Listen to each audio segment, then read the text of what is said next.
Assalamualaikum warahmatullahi wabarakatuh. Salam Om Swastiastu, Namo Buddhaya, salam kebajikan. Bertemu kembali mata kuliah manajemen perubahan pada sesi keempat. Pada sesi keempat ini kita akan membahas mengenai implementasi perubahan, faktor manusia dan kepemimpinan.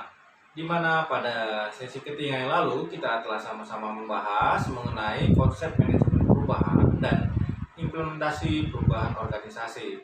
Ada dua topik utama pada sesi keempat yang akan kita bahas. Pertama, kita akan membahas mengenai faktor manusia dalam perubahan organisasi. Kedua, kepemimpinan dalam perubahan organisasi. Bagi karyawan, perubahan sesungguhnya seperti dua sisi dari satu mata uang. Di satu sisi, perubahan mampu membebaskan karyawan dari situasi yang membosankan, memberi peluang bagi karyawan untuk berkembang dan memperoleh pengalaman baru, memberi kesempatan karyawan memikul tanggung jawab baru dan bersinar masa depannya. Di sisi lain, perubahan juga bisa memberikan ancaman kepada individu, karyawan baik real maupun sebatas dugaan. Paling tidak, perubahan organisasi menyebabkan karyawan merasa khawatir akan kehilangan masa depannya, takut akan kehilangan kebanggaan yang selama ini telah mereka raih, dan takut kehidupan sosialnya terganggu. Dengan menggunakan metafora gunung es, Sobirin 2010 membagi organisasi menjadi dua bagian, yaitu bagian yang bersifat formal, rasional, dan bagian yang bersifat informal, behavior. Kedua bagian tersebut memiliki sifat berbeda. Bagian pertama mudah diakses pihak luar organisasi, sedang bagian kedua cenderung tersembunyi.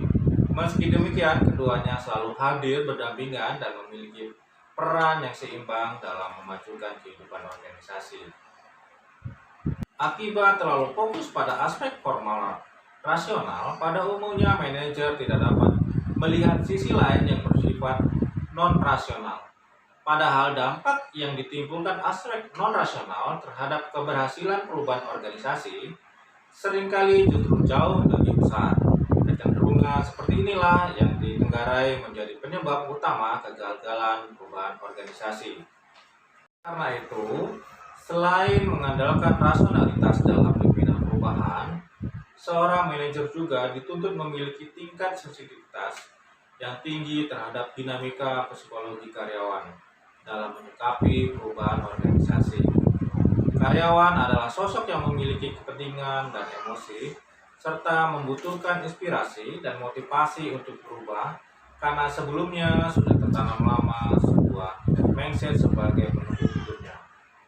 Kegagalan seorang manajer dalam menangani persoalan-persoalan ini identik dengan gagal dalam memimpin perubahan.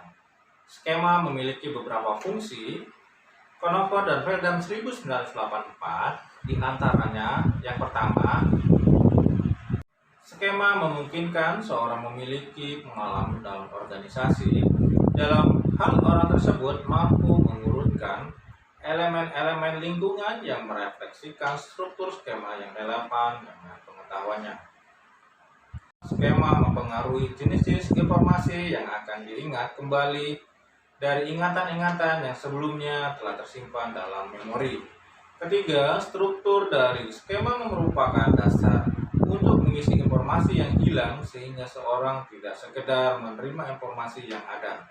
Skema menjadi alat untuk memecahkan sebuah masalah dengan mencari jalan pintas sebagai upaya untuk menyederhanakan proses penyelesaian masalah.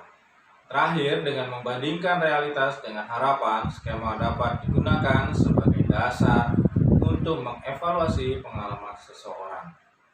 Atau kadang-kadang disebut juga investor, adalah seorang atau sekelompok orang yang dengan sukarela mengucurkan dana untuk berdirinya sebuah organisasi atau perusahaan. Melalui organisasi tersebut, mereka berharap keinginan-keinginannya bisa terpenuhi. Pemilik dengan demikian merupakan pihak yang memiliki kepentingan utama, dan oleh karena mereka memiliki otoritas tertinggi dalam kehidupan organisasi, konsekuensinya adalah mereka pula yang menentukan arah tujuan organisasi. Oleh karena itu, jika terjadi perubahan kepemilikan sangat boleh jadi arah tujuan organisasi juga berubah. Secara definitif, Kontr 1973 mengatakan bahwa kontrak psikologis adalah sebuah kontrak yang bersifat implisit, dibuat dua belah pihak antara seorang karyawan dengan seorang organisasi tempat kerja, yang menjelaskan ekspektasi masing-masing pihak tentang apa yang bisa mereka berikan dan apa yang terima dalam kaitannya dengan hubungan kerja. Sementara itu, Morrison menyebutkan 5 karakter kontrak psikologis. Lepas apakah karyawan menanggapi perubahan secara positif atau negatif, manajer perubahan memiliki perspektif berbeda. Bagi manajer, perubahan harus tetap berjalan, artinya karyawan sesungguhnya tidak bisa menghindar dari perubahan. Kepemimpinan merupakan salah satu topik penting dalam perubahan organisasi.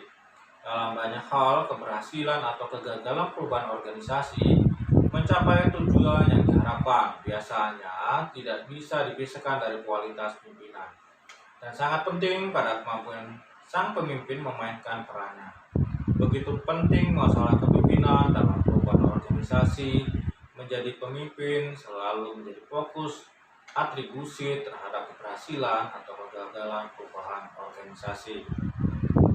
Pimpinan dan kepemimpinan adalah dua kata yang saling terkait, masing-masing dengan kata dasar pimpin. Dengan awalan P, kata pimpinan menjadi pemimpin yang berarti orang yang memimpin, dan kepemimpinan adalah hal-hal yang berhubungan dengan pimpinan.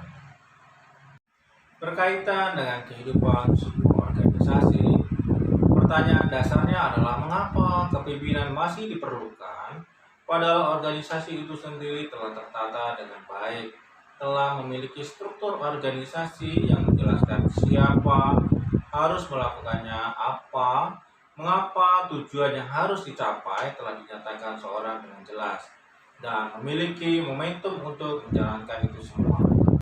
Menurut Palmer, perubahan organisasi dibedakan menjadi dua, yaitu perubahan sebagai upaya untuk mengendalikan aktivitas organisasi dan perubahan sebagai upaya untuk membentuk kapabilitas organisasi. Sedangkan hasil yang diharapkan dari perubahan organisasi dapat dibedakan menjadi 3 bagian. Yang pertama, perubahan menghasilkan outcome seperti yang diharapkan. Kedua, perubahan menghasilkan outcome yang sebagainya sesuai dengan harap dan sebagainya lagi tidak sesuai dengan harapan. Yang ketiga, perubahan tidak menghasilkan outcome seperti yang diharapkan. Dan kriteria-kriteria tersebut, tipologi pimpinan yang cocok untuk mengelola perubahan adalah pimpinan sebagai seorang direktur, pimpinan sebagai seorang navigator, pimpinan sebagai seorang caretaker, pimpinan sebagai seorang coach, pimpinan seorang sebagai interpreter, pimpinan sebagai seorang nurturer. Garis besar pada sesi 4 yang akan kita bahas pada mata kuliah manajemen perubahan diharapkan kepada seluruh mahasiswa Bapak Ibu semuanya untuk senantiasa peran aktif pada forum diskusi dan juga tugas. Terima kasih, sampai ketemu pada sesi berikutnya.